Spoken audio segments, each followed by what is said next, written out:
বন্ধুরা, এই দেখতে পাচ্ছেন কিভাবে আমার এই গাছটিতে লাউ এসেছে। তো এই লাউ গাছের আজকে আমি পরিচর্যা করব। শেষ পর্যন্ত দেখুন, তাহলেই বুঝতে পারবেন কিভাবে আমি সার প্রয়োগে পরিচর্যা করি।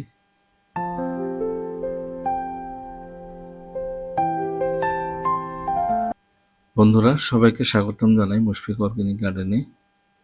এই দেখতে পাচ্ছেন আমি লাউয়ের আগাগুলো কেটে নিয়েছি।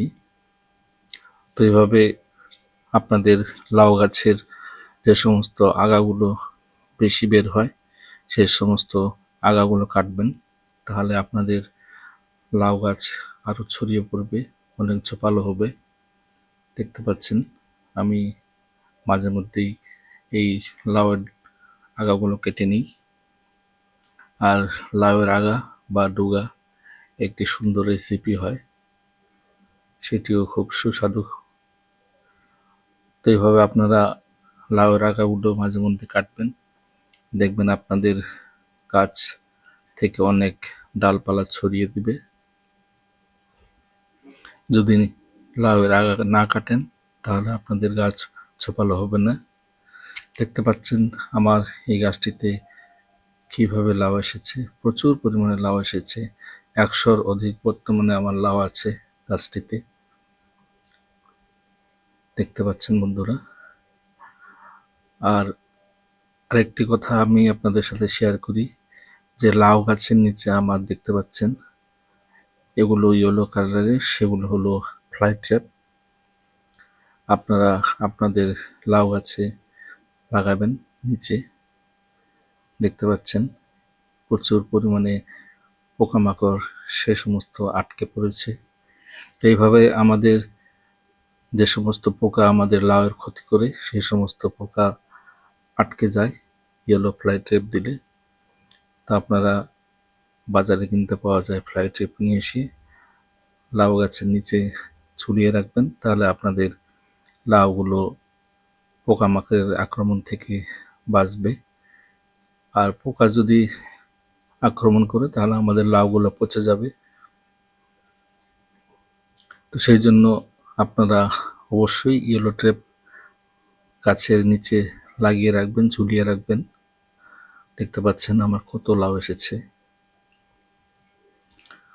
তো আজকে আমি আপনাদের সাথে শেয়ার করব যে কিভাবে আমি সার প্রয়োগ করি বা কি কি সার প্রয়োগ করেছি।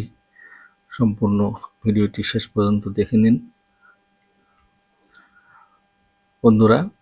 আমার এর আগে অনেক ভিডিও দেওয়া আছে লাউ গাছের পরিচর্যা, সেগুলো দেখতে পারেন আপনারা আমার চ্যানেলে ঢুকে। তো বন্ধুরা, আজকে আমি ভিন্ন ধরনের সার প্রয়োগ করব।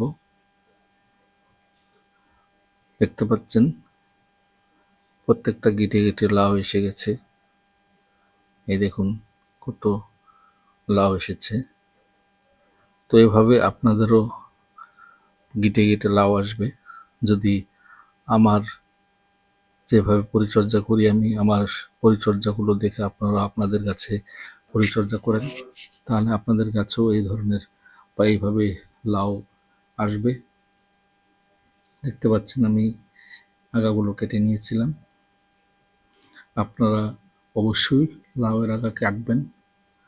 আর আগে বলেছি লাউয়ের আগা একটি সুন্দর রেসিপি হয়।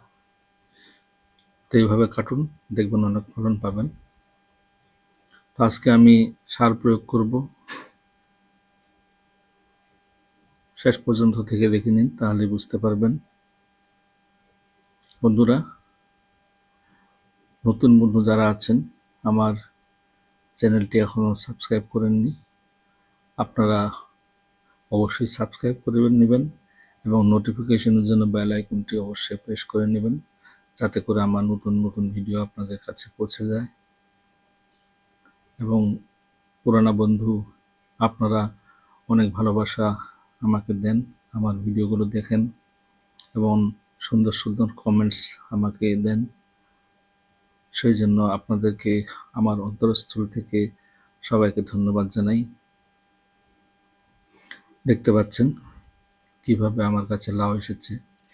তো আমি এর আগে আপনাদের সাথে শেয়ার করেছি যে আমি মাঝে মধ্যে আমার ঘরে যখন মাছ নিয়ে আসি সেই মাছ ধোয়া জল গাছের গোড়ায় প্রয়োগ করা হয়। কিন্তু বন্ধুরা, যেদিন আপনারা মাছ ধোয়ার জল গাছের গোড়ায় প্রয়োগ করবেন সেদিন মাছে লবণ ব্যবহার করবেন না, কারণ আমাদের মাছ ধুতে লবণ লাগে। তো সেদিন লবণ ব্যবহার করবেন না। আর লবণ ব্যবহার করা মাছ ধোয়ার জল আপনারা গাছের গোড়ায় কোনোদিনই প্রয়োগ করবেন না। যদি প্রয়োগ করেন তাহলে আপনাদের গাছের ক্ষতি হবে। আমি আমার গাছের গোড়াগুলো প্রথমে খুঁচিয়ে নিচ্ছি, সার প্রয়োগ করব। এইভাবে আপনারাও খুঁচিয়ে নেবেন। দেখতে পাচ্ছেন আমি প্রথমে দিয়ে দিচ্ছি আমার কম্পোস্ট সার। তো এভাবে আপনারাও কম্পোস্ট সার ব্যবহার করতে পারেন। কম্পোস্ট সার না থাকলে আপনারা গোবর সার ব্যবহার করবেন। আমি মাঝে মধ্যে তারপর ব্যবহার করেছি কলার খোসা ভিজানো জল। কলার খোসা আমরা যে সমস্ত কলা করে খাই সেই সমস্ত ছালগুলো বা খোসাগুলো 4-5 দিন ভিজিয়ে রেখে সেই সমস্ত জল আমরা গাছের গোড়ায় আমি প্রয়োগ করি। এই লাউ গাছের গোড়ায়, আপনারা যে কোনো গাছের গোড়ায় প্রয়োগ করতে পারেন কলার খোসা ভিজানো জল। কলার খোসা ভিজানো জলে আছে প্রচুর পরিমাণে পটাশিয়াম। তো আমি এই কম্পোস্ট সার ব্যবহার করার পরও উপরন্তি আরও কিছু পটাশ সার অর্গ্যানিক ব্যবহার করতেছি। বন্ধুরা, আপনারা যদি স্বাদের লাউ খেতে চান তাহলে আপনারা গাছের গোড়ায় কোনোদিনই কেমিক্যাল সার ব্যবহার করবেন না। যদি আপনারা কেমিক্যাল সার ব্যবহার করেন তাহলে আপনাদের লাউগুলো সুস্বাদু হবে না, কারণ সেই সমস্ত রান্না করার পর গলবে না। তো সেই জন্য আপনারা সবসময় অর্গ্যানিক সার ব্যবহার করবেন যদি সুস্বাদু লাউ খেতে চান। তারপরে আমি দিয়ে দিচ্ছি রক ফসফেট, এটি পাউডার ফর্মে থাকে। এটিও আমি 2 মুঠো দিয়ে দেব আজকে আমার এই গাছের গোড়াটিতে। তারপর আমি ব্যবহার করেছি বন্ধুরা আমার কিচেনে যে সমস্ত ছাল বাকল থাকে রান্নার পরে, সেই সমস্ত ছাল বাকল 3 থেকে 4 দিন ভিজিয়ে রাখি, তারপর সেই লিকুইড সারটি ব্যবহার করি মাঝে মধ্যে। তো এইভাবে আপনারা কম্পোস্ট সার, গোবর সার, মাছ ধোয়া জল, তারপর কলার খোসা ভিজানো জল, তারপর যে কোনো গোবর সার, কেঁচো সার, ভার্মি কম্পোস্ট, সিটি কম্পোস্ট যে কোনো সার ব্যবহার করতে পারেন সাথে।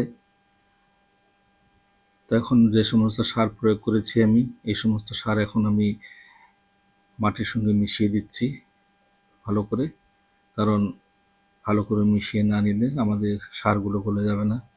আর যদি না গলে তাহলে আমাদের সারগুলো কাজে আসবে না উপরে থাকলে। আর এইভাবে আপনারাও সার প্রয়োগ করে নেবেন, দেখতে পাবেন অনেক ফলন পাবেন। এই পরিচর্যা করুন, অবশ্যই আপনারা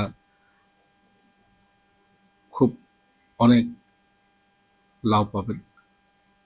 এবং অর্গ্যানিক সার অবশ্যই ব্যবহার করবেন, কেমিক্যাল সার ব্যবহার করবেন না। যদি কেমিক্যাল সার ব্যবহার করেন তাহলে আপনাদের লাউগুলো সুস্বাদু হবে না। তো বন্ধুরা, আমার জল প্রয়োগ করা প্রায় শেষ হয়ে গেল। তো বন্ধুরা, এইভাবে আপনারা জল প্রয়োগ করে নেবেন।